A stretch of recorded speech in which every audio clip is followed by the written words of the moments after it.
Jamais je n'aurais cru revoir mes parents après qu'ils m'eurent abandonné à l'âge de 8 ans. Ce jour est gravé à jamais dans ma mémoire. Maman et papa me déposant chez grand-mère Rose avec juste un petit sac à dos de vêtements, promettant de revenir bientôt. Nous avons juste besoin d'un peu de temps pour régler certaines choses, Emma, avait dit maman, sans vraiment croiser mon regard. Sois sage pour grand-mère. Ils ne revinrent jamais. Les premiers mois furent les plus difficiles. Chaque jour, après l'école, je m'asseyais près de la fenêtre du salon de grand-mère, observant les voitures passer, espérant que la prochaine serait la leur. Chaque nuit, je m'endormais en pleurant, me demandant ce que j'avais fait de mal, pourquoi je n'étais pas assez bien pour qu'il reste. Mais grand-mère Rose fut ma bouée de sauvetage. Tu es parfaite telle que tu es, ma chérie, me disait-elle en essuyant mes larmes. Certaines personnes ne sont pas prêtes à être parents, et ce n'est pas de ta faute. Mais je suis là, et je serai toujours là. Grand-mère Rose n'était pas n'importe quelle grand-mère. Elle était brillante, sophistiquée, comme je l'appris plus tard, incroyablement riche, mais on ne l'aurait jamais deviné à son train de vie. Notre maison était modeste, elle conduisait une vieille Toyota et elle travaillait toujours comme directrice de lycée parce qu'elle aimait façonner les jeunes esprits. Les seuls indices de sa fortune étaient son goût impeccable pour l'art et la façon dont elle mentionnait parfois nonchalamment ses investissements en lisant les pages financières. Sous la tutelle de grand-mère, je m'épanouis. Elle encouragea ma passion pour les sciences, engagea des tuteurs lorsque j'avais des difficultés en mathématiques et célébrait chacune de mes réussites, aussi minime fut-elle. Quand je remportai la première place au concours scientifique de l'État à 13 ans, elle organisa une grande fête et invita tous mes amis. C'est ma fille, rayonna-t-elle en me serrant fort dans ses bras. Tu vas changer le monde un jour. La vie s'installa dans un rythme confortable, grand-mère et moi contre le reste du monde. Elle ne parla jamais en mal de mes parents, mais elle s'assura que je comprenne que leur absence n'était pas de ma faute. Parfois, les gens font des choix sur lesquels ils ne peuvent pas revenir, disait-elle sagement, mais ces choix en disent long sur eux, pas sur toi. Je cessai de penser à mes parents, cessai d'espérer leur retour, cessai de me soucier des raisons de leur départ. J'avais grand-mère, et cela suffisait. C'était plus que suffisant. Puis vint mon 18e anniversaire. Grand-mère m'offrit une élégante réception dans son restaurant préféré, invita tous mes amis et me donna un magnifique collier, une délicate chaîne en or avec un petit pendentif en forme de clé. C'est plus qu'un simple bijou, Emma, dit-elle mystérieusement. Garde-le en sécurité. Tu comprendras le moment venu. Je ne savais pas alors que ce serait notre dernière célébration ensemble. 3 mois plus tard, grand-mère Rose s'effondra à l'école. Le temps que j'arrive à l'hôpital, elle était partie. Crise cardiaque, dirent les médecins. Rapide et sans douleur. Mais la douleur que je ressentis fut tout sauf rapide. Elle me déchira comme un ouragan, ne laissant que le vide dans son sillage. Les funérailles furent magnifiques, exactement comme grand-mère l'aurait souhaité. Ses anciens élèves remplissaient l'église, partageant des histoires sur la façon dont elle avait changé leur vie. J'étais assise seule au premier rang, serrant le collier clé qu'elle m'avait donné, essayant d'être forte comme elle me l'avait appris. C'est alors que je les vis. Mes parents entrèrent dans l'église comme s'ils y avaient leur place, comme s'ils n'avaient pas abandonné leur fille 10 ans plus tôt. Les cheveux de maman avaient grisonné. Papa avait pris du poids, mais je les aurais reconnus n'importe où. Mon cœur s'arrêta, puis se mit à battre à tout rompre. Ils se dirigèrent vers moi, le visage empreint de ce qui ressemblait à de l'inquiétude. « Emma, chérie, dit maman en tendant la main vers la mienne. Je la retirai instinctivement. Nous sommes venus dès que nous avons appris. Nous sommes tellement désolés pour ta grand-mère. Papa opina solennellement. Nous savons que cela fait longtemps, mais nous sommes là maintenant. Tu vas rentrer à la maison avec nous, bien sûr. Tu es encore mineur pour quelques mois, et nous sommes tes tuteurs légaux. Je n'en croyais pas mes oreilles. 10 ans de silence, et maintenant il voulait jouer à la famille heureuse. Je n'irai nulle part avec vous, parvins-je à dire, la voix tremblante de colère. Ma maison, c'était grand-mère Rose. Allons, Emma, dit maman, sa voix prenant une dureté dont je me souvenais de mon enfance. Ne sois pas difficile. Nous sommes tes parents. Tu n'as pas le choix. En fait, interrompit une voix grave, elle a tout à fait le choix. Nous nous retournâmes pour voir un homme de grande taille, vêtu d'un costume coûteux, s'approcher de nous avec une mallette en cuir. Je suis James Morrison, l'avocat de Rose Montgomery, et nous devons avoir une conversation au sujet du testament de votre grand-mère. L'expression de mes parents changea instantanément. Les yeux de maman s'illuminèrent d'un intérêt à peine dissimulé, tandis que papa rajustait nerveusement sa cravate. Bien sûr, dit-il d'un ton mielleux. Nous sommes ses seuls parents vivants, après tout. Le visage de Monsieur Morrison resta impassible. Passons dans la salle privée. Il y a certaines questions qui doivent être réglées immédiatement. Alors que nous le suivions, je remarquai que ma main s'était crispée sur le collier-clé que grand-mère m'avait donné. Je savais, d'une manière ou d'une autre, que tout était sur le point de changer. Encore une fois. Je ne réalisais juste pas à quel point. La salle privée de l'église semblait trop petite pour la tension qui y régnait. Monsieur Morrison s'assit en face de nous à une table en bois verni, disposant méthodiquement les papiers de sa mallette. Mes parents m'encadraient comme des vautours anxieux, essayant de paraître concernés alors que leurs yeux ne cessaient de lorgner les documents. Avant de commencer, Monsieur Morrison dit en ajustant ses lunettes, « Mademoiselle Emma, pourriez-vous s'il vous plaît me montrer votre collier ?» Mes parents semblaient confus, mais j'attrapai le pendentif en forme de clé que grand-mère m'avait donné. Monsieur Morrison hocha la tête, un léger sourire traversant son visage. « Parfait. Permettez-moi maintenant de lire les termes du testament de Rose Montgomery. » Il s'éclaircit la gorge et commença à lire. « Moi, Rose Montgomery, saine d'esprit, déclare ceci être mon dernier testament. » Le jargon juridique me passa au-dessus de la tête jusqu'à ce qu'une phrase ne me coupe le souffle. « À ma petite-fille bien-aimée, Emma Grace Montgomery, je lègue l'intégralité de ma succession, y compris toutes les propriétés, investissements, comptes bancaires et participations commerciales, actuellement évaluées à environ 47 millions de dollars. » La pièce sombra dans le chaos. 47 millions, hurla ma mère, le visage rouge de fureur. C'est impossible. Rose n'était qu'une directrice d'école. Mon père frappa du poing sur la table. C'est ridicule. Nous sommes ses seuls enfants. Vous ne pouvez pas me dire qu'elle a tout laissé à une adolescente. Monsieur Morrison resta calme. Il y a plus. Le testament précise qu'Emma doit être légalement émancipée immédiatement, avec un fonds fiduciaire établi à son nom. La clé qu'elle porte ouvre un coffre-fort contenant des documents et des instructions supplémentaires. Ma tête tournait. 47 millions de dollars? Grand-mère Rose, ma modeste grand-mère à la Toyota, valait 47 millions de dollars. Ce testament est daté du mois dernier, dit ma mère d'une voix dangereuse. Nous allons le contester. Emma est encore mineure. Nous sommes ses tuteurs légaux, et nous avons des droits. En réalité, interrompit Monsieur Morrison, vous avez renoncé à ces droits il y a 10 ans. Il sortit un autre document.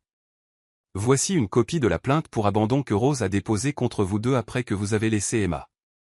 Vous n'avez jamais répondu aux convocations du tribunal, elle a donc obtenu la garde légale complète. Vous n'êtes plus les tuteurs légaux d'Emma depuis très longtemps. Je regardais les visages de mes parents se transformer. La fausse inquiétude s'était évaporée, remplacée par une cupidité et une fureur non dissimulée. Emma, ma chérie, tenta à nouveau ma mère, sa voix mielleuse. Tu ne comprends pas ce que tu fais. Laisse-nous t'aider à gérer tout ça. Nous sommes ta famille. La famille? Le mot avait un goût de poison dans ma bouche. Où était la famille quand vous m'avez laissé? Où était la famille pendant les 10 ans où grand-mère Rose m'a élevé? Nous avons fait une erreur, dit rapidement mon père. Nous étions jeunes, nous avions des difficultés. Mais nous sommes là maintenant. Nous pouvons arranger les choses. Arranger les choses? Je me levai, tremblante de colère. Vous n'êtes là que parce que vous avez découvert l'argent. Vous êtes-vous seulement soucié de la mort de grand-mère? Vous êtes-vous jamais soucié de moi? Leur silence fut une réponse suffisante. Monsieur Morrison s'éclaircit la gorge. Il y a une dernière chose. Rose vous a laissé une lettre, Emma. Il me tendit une enveloppe cachetée. Elle a demandé que vous la lisiez seule. Je pris l'enveloppe et sortis, laissant mes parents protester derrière moi. Trouvant un coin tranquille de l'église, j'ouvris la lettre avec des mains tremblantes. Ma très chère Emma. Si tu lis ceci, c'est que je suis parti, et que tu viens d'apprendre la vérité sur la fortune de notre famille. Je sais que c'est un choc. Je l'ai gardée secrète pour de nombreuses raisons, mais surtout pour te protéger et te permettre de grandir en comprenant la valeur du travail et de la gentillesse.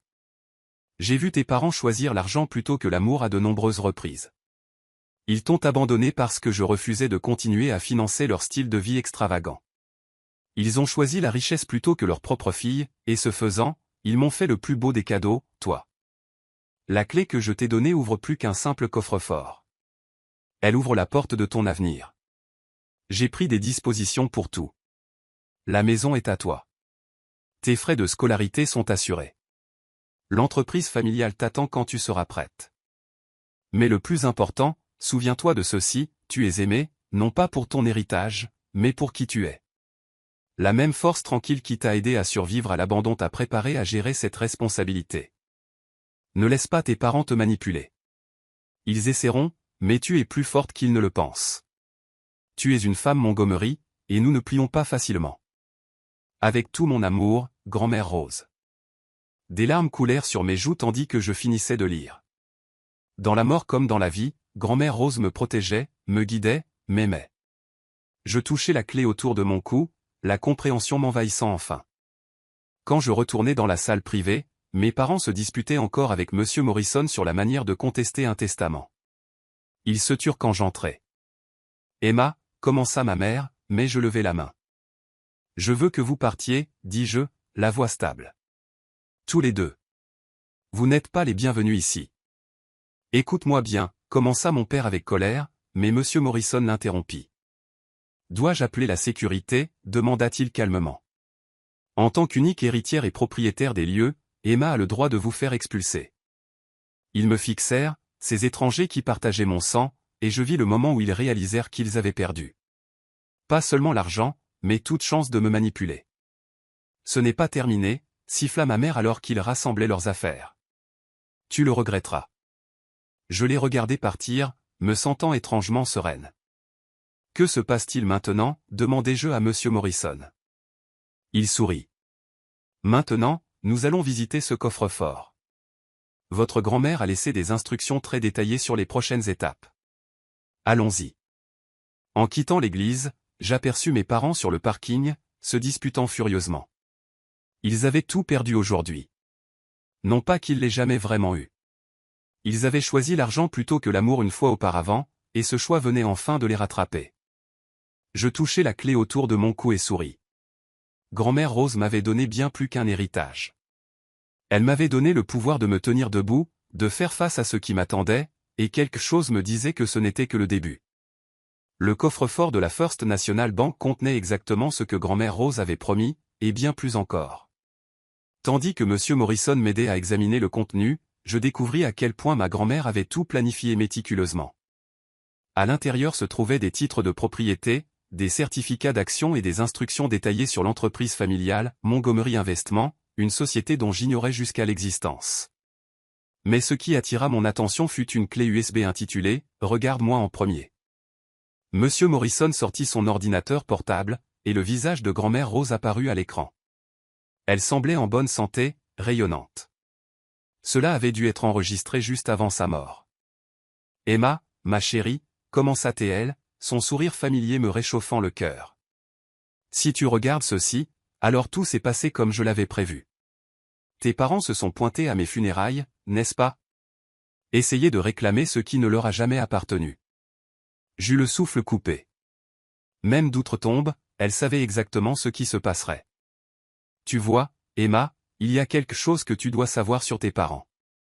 Ils ne t'ont pas seulement abandonné. Ils ont d'abord essayé de tout me voler. Ton père, mon propre fils, et ta mère ont tenté de transférer tous mes actifs à leur nom pendant que j'étais en voyage d'affaires. Ils pensaient que je n'étais qu'une naïve directrice d'école. Ils n'ont jamais su que c'était moi qui avais bâti Montgomery Investment à partir de rien.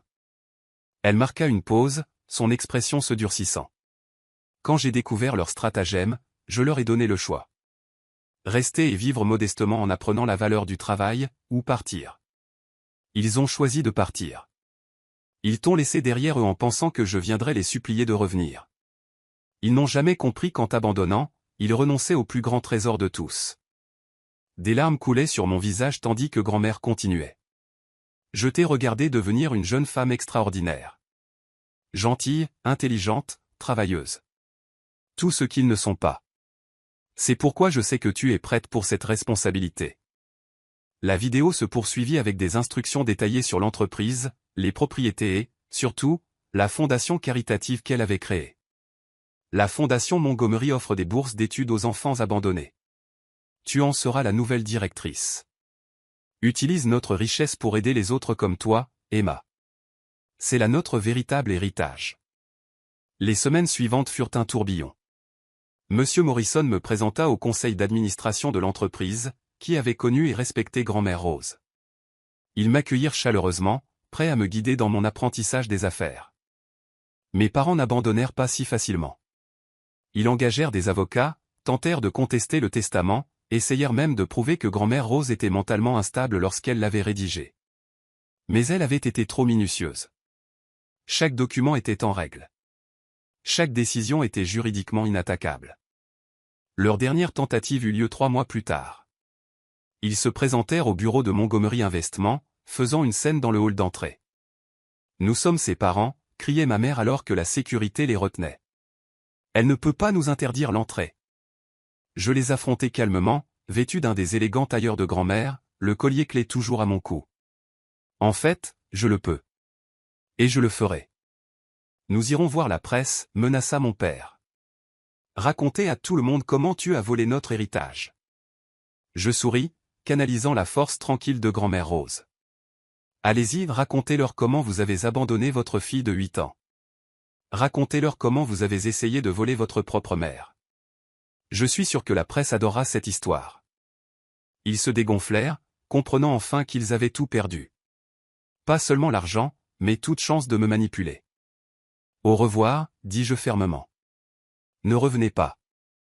En les regardant partir, je touchai la clé autour de mon cou, sentant la présence de grand-mère avec moi.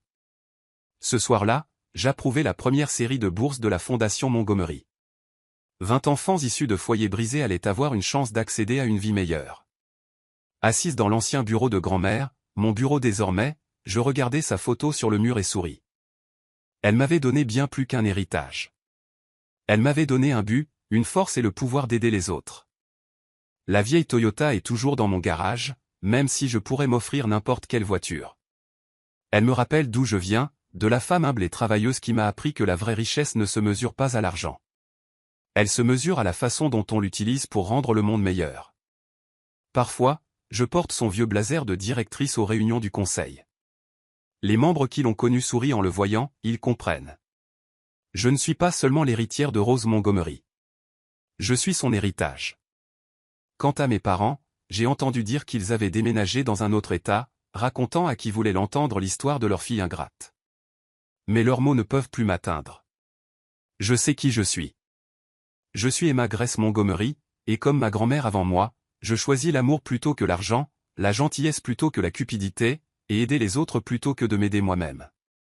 C'est ce que fait une vraie famille.